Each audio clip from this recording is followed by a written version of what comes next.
Welcome to another episode of The Brand Called You, a podcast and podcast show that brings you leadership lessons, knowledge, experience, and wisdom from thousands of successful individuals from around the world. I'm your host, Ashutosh Garg, and today I'm delighted to welcome a very senior and accomplished professional and an author from New York, USA, Mr. David Homan. David, welcome to the show. Thank you so much for having me. Thank you. David is an author of a book titled Orchestrating Connection, and we'll be speaking about his book today. So, David, before we come to your book, a few questions for you.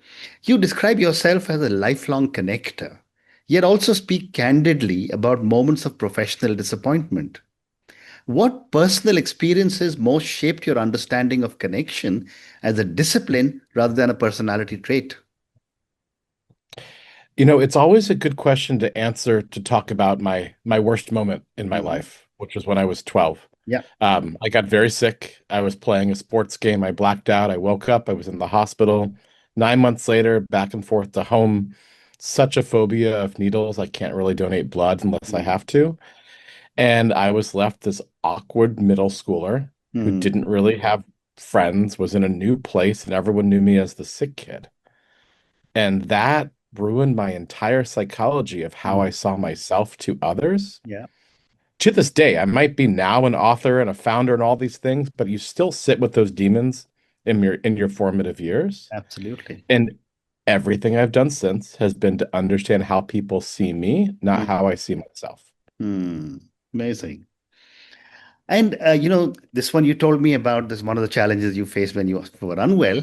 But was there a specific failure or a moment of loneliness that forced you to rethink how relationships actually work? Yes, now I'll be clear, it wasn't a failure on my part, Hmm. but everyone assumed it was because I was in charge of a foundation at that time.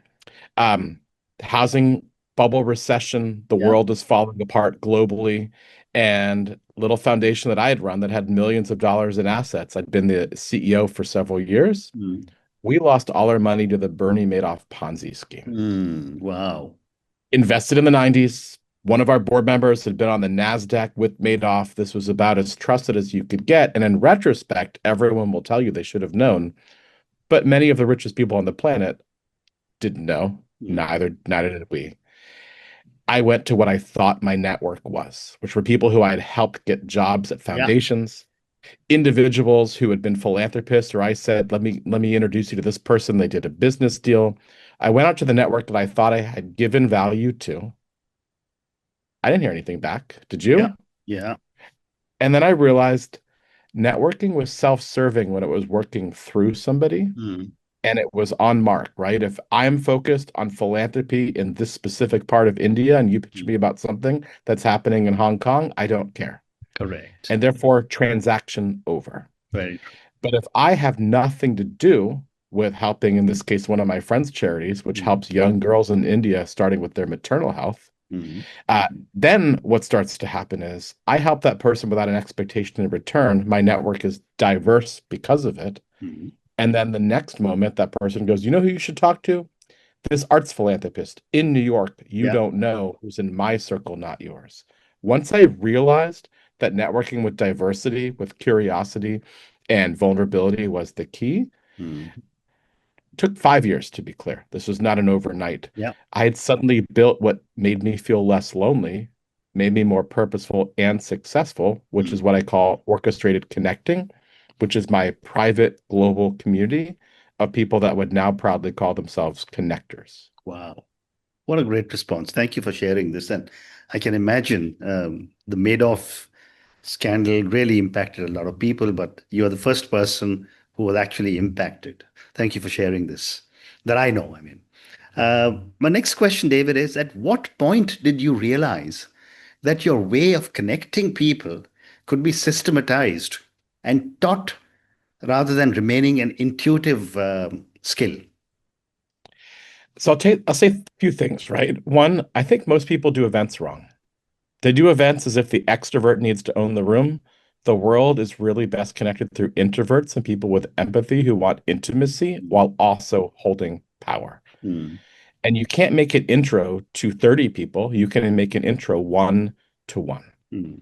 And so I started with an event. This is 10 years ago now. I've now done 200 on a global scale plus virtual. Wow. And everyone who comes in often with this psychology. They are the most connected person they've ever met. Mm. Everyone always asks them for favors, for introductions. They have, capacity to get to Ray Dalio and Steven Spielberg and Yeah. Ai Weiwei, whomever it might be. Mm. And I look at them and I go, well, what do you need? I Mm. build trust. And then I deliver an action to them when most people ask them to help others. Mm. And when you do events right and you take actions right, what really happens is you do community right. And everyone talks about it. I'm in this community, I'm in this network, and I say, okay, Yeah. how much are you giving and how much are you getting? Mm. And in my network, it's this beautiful way of giving without an expectation of return because when you have an ask, you've really built that quote karma up, but in a systematic way, a way where you're valued without thinking, can I help you? Can you help Mm. me Mm. only? Mm. When you do that at a scale with the people who believe they are the top, it doesn't make me the top. It makes the system something that functions. And now I've taken this from sold out events in New York Mm. to global events, to a best-selling book, to launching a startup to solve this relationship CRM and trust-based tech problem, Mm. all with the goal of doing one thing, which is very unsophisticated. It's how do I get out of the way so you can meet the right person you're supposed to meet that Mm. I trust? Amazing. Thank you. Let's now move to your book, David, Orchestrating Connection. And before I ask you a question, I'm going to ask all our viewers and listeners to go and check out David Homan's book, Orchestrating Connection.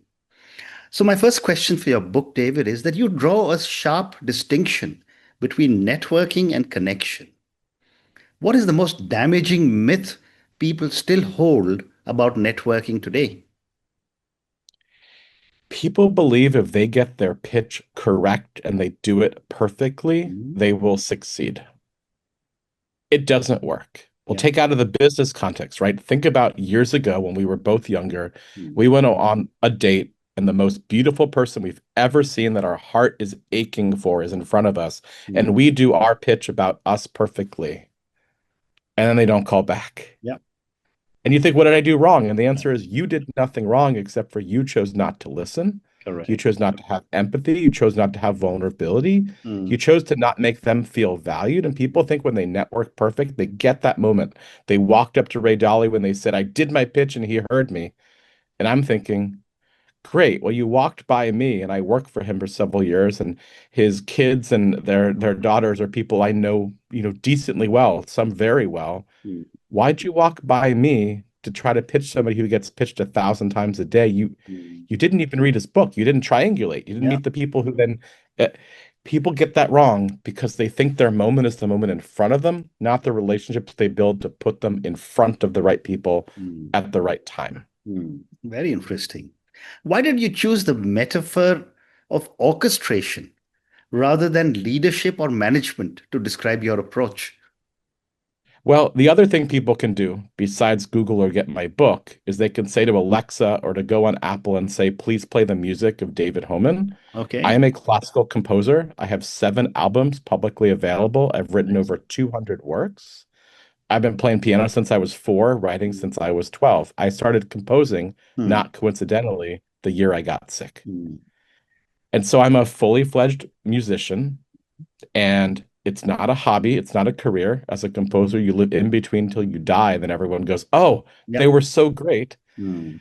But when you try to find the resonance between people, which is what connection Mm. is, Mm. and you try to find the resonance into somebody's soul, which is what Mm. writing the right piece of music is, it's the same thing. Mm. It's getting people on the same wavelength or bringing them to it through a work or a body of work. Mm. Well said. Well said. You argue that community building begins with personal clarity. Why do so many successful people struggle to articulate what they actually need? This is the biggest conundrum because the people who are the best listeners and the best givers have such a hard time Mm. acting with ego, even though everyone else would want to help them based on how they act and how they are in this world. Mm. And those that have the ego without the substance, the world of takers, so to speak, which I cover at the end of the book, Mm. 14, now there's actually 16 different types of them. Mhm. If you can't articulate what you need, you miss your moment. Mm. And if you're so good at doing it for other people, then why wouldn't you want to spend the work having built a community and a Mm. purposeful community around you to be ready for that moment for when your champions advocate for you? Mm. And then when you're not in the room, they get you in the room. And then that pitch to whomever it might be is warm, is accepted, and you're ready for it. Mm. Great response. David, diversity is your first principle, yet often treated superficially. What kind of diversity truly strengthens a community? So think about that time you went on vacation with your family and Mm. you went to a country where you ate only the same food for 7 days. Mm. At the end of that time, did you really want any more of that? Mm. I loved being in Greece. I loved Yep. being on the islands there with one of my best friends. After the fifth day of eggplant or fish or olives, I was craving anything. Yes. And so when we think of our network, right, I always like to take this out of business, right? If you sit with the world of people who act like you, look like you, talk like you, have the same titles as you, there Mm. might be a great peer group there, but it doesn't add to the power of your network. Mm. When we talk about that second formative experience coming out of Madoff, I did what everyone literally said was stupid. They said, you have no time. You have to fundraise for this charity to keep it and your job alive. And I said, I'm going to go to a women's health event, Yeah. a Black and Brown entrepreneurship event, a mental health event. And I'd meet one person there, one guy who's an incredible philanthropist, Indian businessman named Atul Prashar, Mhm. became my friend through a next gen network. Mm. He had started off in music and then got into technology. His father was a very successful real estate mogul in Chicago. Mhm. This guy became like a brother to me. Our kids are the same age. We're Oh, just wow. we're really close from the music world. Mm.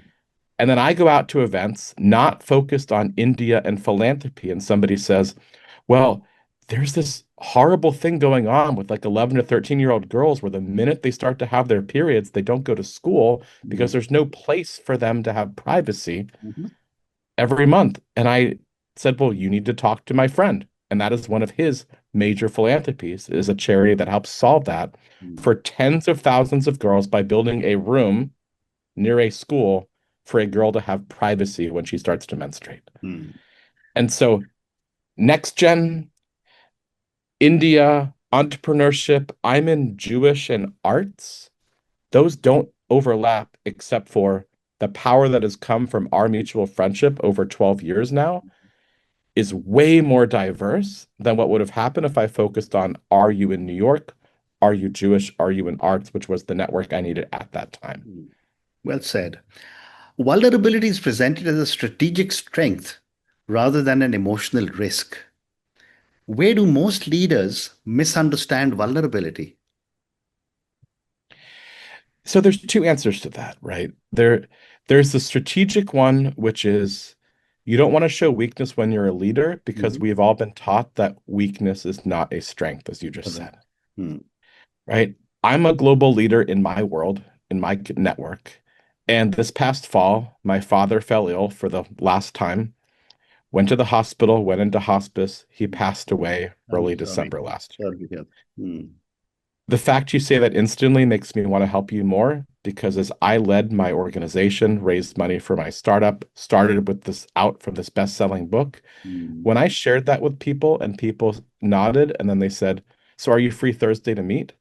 Can you get me to so and so?" Mm. They I instantly cut them out of my life because the strength of it isn't just in being vulnerable, it's understanding how somebody would respond to it Mm. and therefore whether you would spend more time and build more trust, create opportunity together or Mm. not. And in saying that, right, I said this to my entire network. I posted it on LinkedIn, on Instagram, things no one talks about because Yeah. who wants to talk about death or losing a parent? I'm at over 800 authentic, incredible responses that made me feel more valuable. Mm. And one of them was with a woman who I canceled on 4 times. Mm. Last minute. Back to Florida. Dad's in hospice. Back to Florida. Surgery may not wake up. She started to write me Mm. every couple of days, checking in. She told me nothing about herself. She was there for me. Mm. By the time we jumped on a call mid-December, already would do anything that she asked. Very interesting. Very interesting. And she's a billionaire. Hmm. And she's mission driven, doing a project that will help one of my friends and just wanted to help me. Strategic, ROI, value, but we both feel good with whatever outcome may come because we built a bond first. If I Very. hadn't have shared and been vulnerable, the opportunity would never have manifested. Hmm. Amazing. My next question for you is generosity in your framework is non-transactional. How can people practice generosity without becoming resentful? That's a great question because the answer is you can't. You become resentful. Because when you put out more in the world than you take in, that delta, no matter how much reward you get and how much Yeah. help you get, Hmm. if you feel you are a natural giver, which is everyone in my community, Hmm. you are always wondering why other people don't get it. Hmm. Now, you can come to that peace of mind that you look at the fact everyone is struggling, everyone is doing their best. It Hmm. is not personal, but that is hard to have even for the most conscious and enlightened in my network. And Hmm. I still have resentment for certain things. Hmm. But what I go back to is if you are generous to be generous and the valuation of that generosity is the outcome, stop your psychology there as thinking there should be more from it for you. Hmm. Because if you're doing it because you want something more from that action, it's not truly generous. Hmm. And when you take what I've done, which is thousands of these actions every single year, I'm not measuring that ROI based on how much came back to me. Hmm.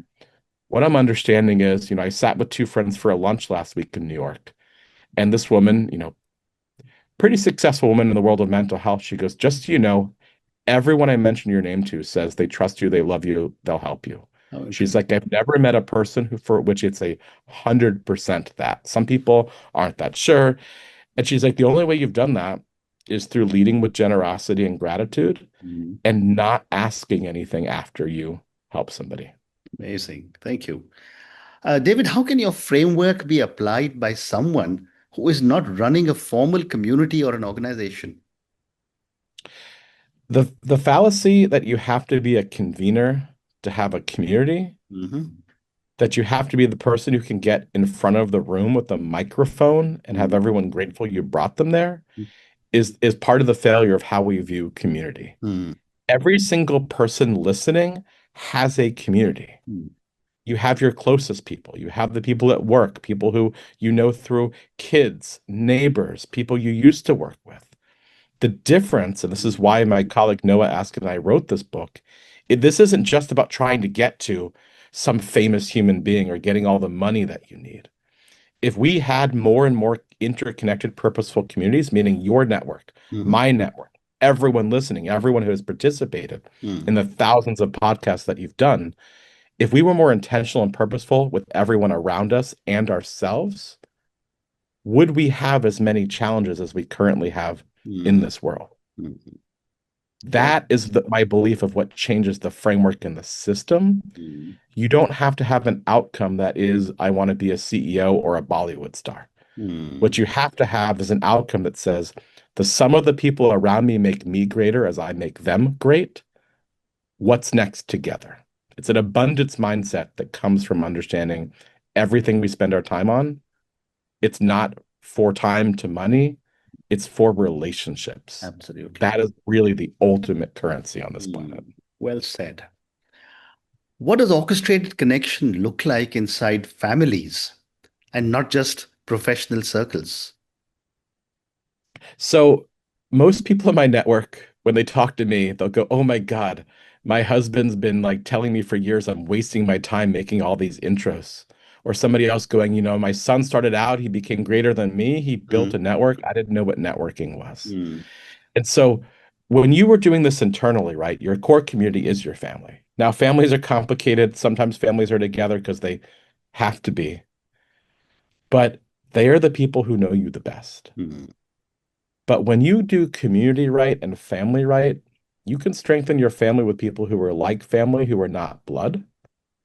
And when you do that right, it actually adds to the diversity of your family, often strengthening that actual familial tie. Hmm. with it. Now, a community and a family are different, but every community I know that has one or more members in it, which includes mine, which has mothers and daughters and Hmm. siblings, and one as a grandparent and grandson, they might be family, but when they show up here, they're equals, Hmm. which is a very different dynamic than often what happens in a family home, which has more of a hierarchy to Hmm. it. Hmm. Amazing. I have time for two more questions for you. Great. You argue for a give mindset. How does this challenge dominant models of success and competition? So when somebody says win-win, eh, that's not really relative. Somebody's winning more than somebody Correct. else. Correct. When I talk with you and you talk with me, and then maybe I can recommend other podcast guests that would be great for you, Mm. or somebody listens to this and buys my book or invests in my startup, like we might view that as a win-win, but a give-give is different. What if you give to me this honor of being on your podcast, Mm. right? As everyone listening should know, like the most distributed number, everything global. Mm. And what if somebody listening for that then gains value from me to help somebody else? Yeah. That is the difference of give. It is not transactional, even if something happens from it. Mm. But what I've seen now in the system of this is when you look 3 to 5 years down the line, Hmm. somebody could hear this, somebody could buy my book. Yeah. Person could call up a couple of my buddies who are some of the most ultra high net worth Indians on the planet. Hmm. And suddenly, I'll just throw my friend Lavanya on the bus. Like suddenly, the Hinduja family is doing an event with me in New Delhi with you. It's great for you. It's great for me. It's great Mm. for them. But like one of them is like my friend. Like we do reflexology together, and she Mm. tells me where the best foot rub is in London, and I tell her where the best one is in New York, and now we go. Mm. And we don't know the outcome of that. And then 4 years from now, you message me on WhatsApp and you go, I'm at episode, I won't make you too tired, not 4,000, 3,500. Do you know who I have?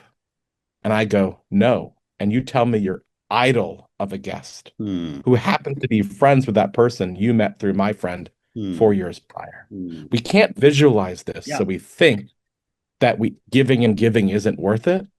But once you start to understand that the outcome of story from this is a random chain of connections that was not that random, that when you imbue it with honor and generosity, eventually has an outcome. Mm. If, as per your question earlier, you actually have stated what you actually need. Mm. Well said. And my last question for you, David. If someone adopted only one practice from your book, Orchestrating Connection, which would create the greatest immediate impact? That is probably the hardest question I've been asked since I came out with this book, because the whole argument of the book is that it's a system of all five. Correct. And there are great studies on why being more curious is really valuable, why acting with gratitude for your life creates stronger ties, by being generous makes you feel more fulfilled, Mm. by adding diversity, you get strategy. But I would say it's vulnerability, the thing people shy away from unless they have to. Mm. Mm. And I already gave the example for everyone listening of what happened related to Yeah. my father, but I am a living example of what happens when you actually are authentic and just put it out there in a way that is tasteful and not the what we'd say in America is verbal diarrhea. Mm. Um, how many people listening have lost a parent? How Correct. many people listening have gotten divorced? How Mm. many people listening are scared for their kid and his or her level of anxiety they're Mm. facing? How many people are worried as they're building a business that it will go under and they'll be a failure? Mm. Like these are the things I'm sitting with today for all of those that is my current day as I'm a successful author with a nearly fully funded startup for the next round with a global network, all these accolades, and I live and breathe that too. What's the harm in starting with that and seeing who resonates with you? Mm. It is the hardest one to do because the fear Mm.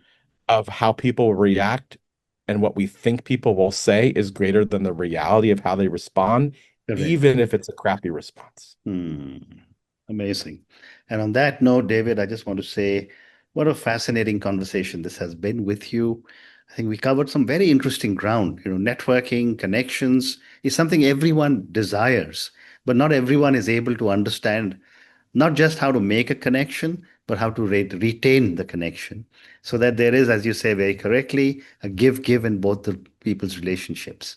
Thank you for talking to me about your principles. We were only able to cover three of them, but I'm sure when people buy your book, they will be able to see there is so much more interesting stuff happening, and there's so much more to learn from your book. Thank you for speaking to me, Thank and you. good luck to you. Thank you so much. It's been a pleasure. Thank you.